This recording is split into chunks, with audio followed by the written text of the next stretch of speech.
So for today's video, I'm not going to be doing a mindfulness exercise, but instead I'm going to be talking about anxiety and something specific with anxiety, which is the anxiety and avoidance trap, or the cycle of anxiety and avoidance.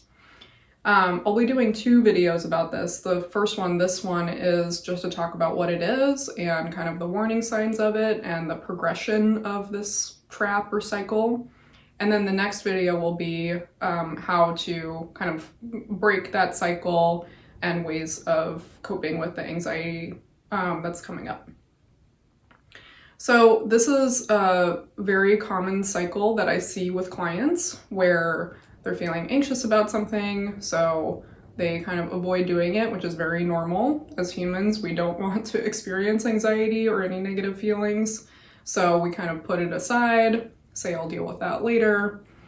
And then the more that we avoid something, the more anxious we usually get about it. And that could be because there are very real consequences to avoiding something, like if you miss a deadline for work or school, or if you don't get back to someone over text or something, there could be real consequences for that. And then it becomes scarier to actually address it.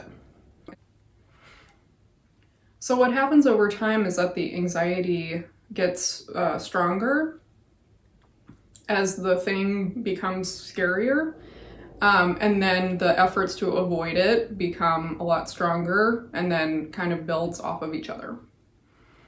So some warning signs that you might be stuck in this trap or this cycle, or kind of getting close to this becoming a destructive cycle.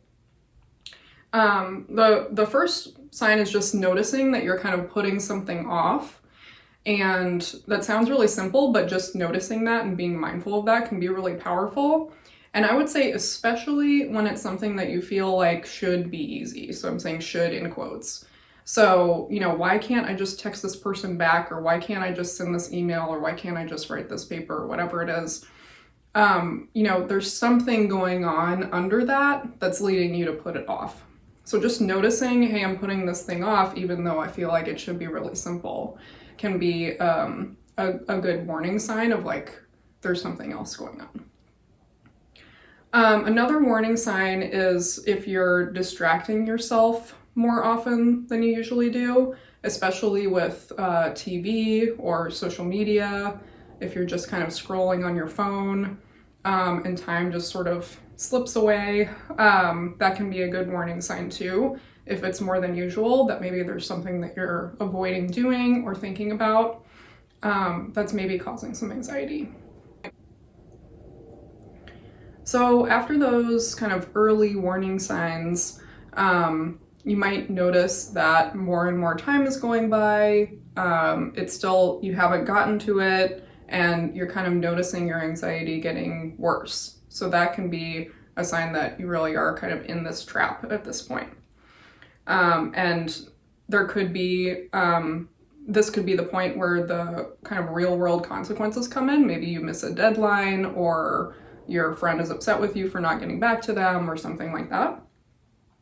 And the main thing to notice at this stage is that whatever you're avoiding feels harder and harder to actually address.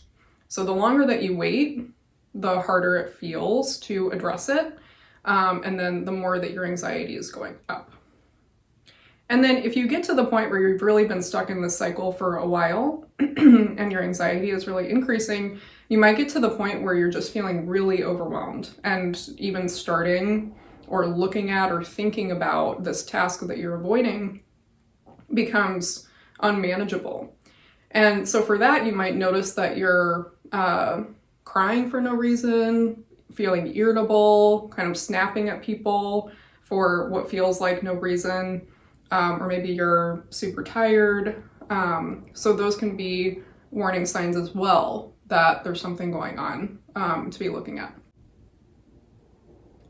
Okay, so now that we've talked about what the anxiety avoidance trap is and some warning signs for it, in the next video I will talk about some ways to break out of that cycle, get out of that trap, and take some action. I'll see you then. Take care.